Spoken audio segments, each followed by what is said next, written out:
આગળ વાત કરીએ 13 વર્ષ પહેલા મંજૂર થયેલી આંગણવાડીનું કામ હજુ 20% બાકી છે। બાળકો જીવના જોખમે કાચા મકાનમાં બેસવા મજબૂર બન્યા છે। છોટાઉદેપુરના નસવાડી તાલુકાના જેમલગઢ ગામમાં આંગણવાડીના અભાવે બાળકો જર્જરિત ઝૂંપડામાં ભણવા માટે મજબૂર છે। શહેરી વિસ્તારોમાં આધુનિક સુવિધાઓ છે, પરંતુ અંતરિયાળ વિસ્તારના બાળકોના શિક્ષણના પ્રથમ પગથિયામાં જ બાળકોને જીવનું જોખમ ખેડવાનો વારો આવ્યો છે। કાચા મકાનમાં ભણાવે છે છોકરોને, અને છોકરોને મોકલવાની પણ બીક લાગે છે। એટલે હું છે ક્યારેક પડી જાય અને ચોમાસું હોય તોય વાવાઝોડુંથી પડી જાય એવું મકાન છે। આંગણવાડી ઘણા વખતથી ચાલે છે, પણ બિલકુલ કાચા મકાનમાં ચાલે છે અને બાળકોને બેસવા ઉઠવાની અગવડ પડે છે અને આજુબાજુ બાળકોને એકી પાણી જવું હોય તોય તકલીફ પડે છે। તો સરકાર પાસે અમે એવી માંગ કરીએ કે આ આંગણવાડી માટે સારું મકાન મળે, બાળકોને બેસવા ઉઠવાની વ્યવસ્થા મળે અને આજુબાજુ હરવા ફરવાની જગ્યા મળે, બાળકોને એકી પાણી જવાની જગ્યા મળે અને એવું સારું મકાન બને તો ઘણું સારું કહેવાય। આંગણવાડીનું મકાન 2011માં મંજૂર થયું હતું। તેનું કામ 13 વર્ષ વીતી ગયા હોવા છતાં હજુ પણ 20% બાકી છે। તંત્રની આ ધીમી ગતિના કારણે વાલીઓમાં ભારે રોષ છે। વાલીઓ માંગ કરી રહ્યા છે કે વહીવટીતંત્ર જલ્દી જાગે અને તેમના બાળકોના ભવિષ્ય તથા સુરક્ષા માટે વહેલી તકે આંગણવાડીનું નિર્માણ પૂર્ણ કરે। રેગા યોજના હેઠળ નવું મકાન બનાવવાનું કામ ચાલુ કરવામાં આવ્યું।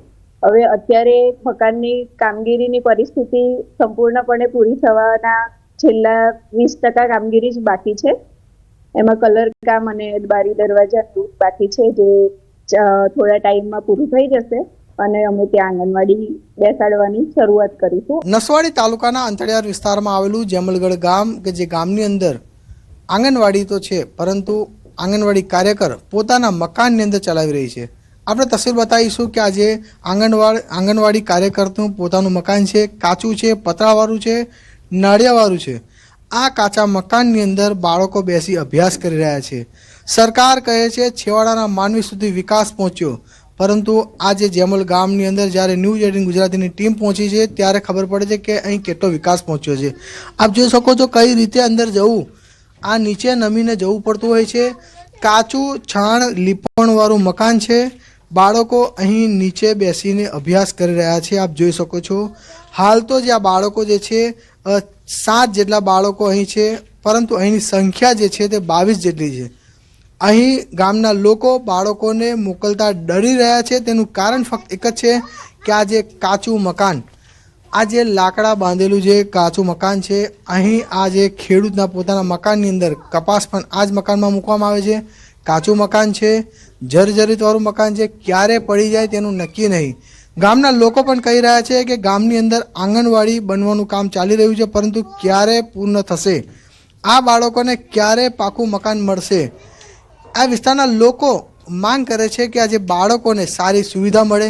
હવે આ વિસ્તારના બાળકોની ચિંતા કરે અને આ બાળકોને સારી બિલ્ડિંગ મળે તે ખૂબ જરૂરી છે। સેજબ ખત્રી, ન્યૂઝ 18 ગુજરાતી, છોટા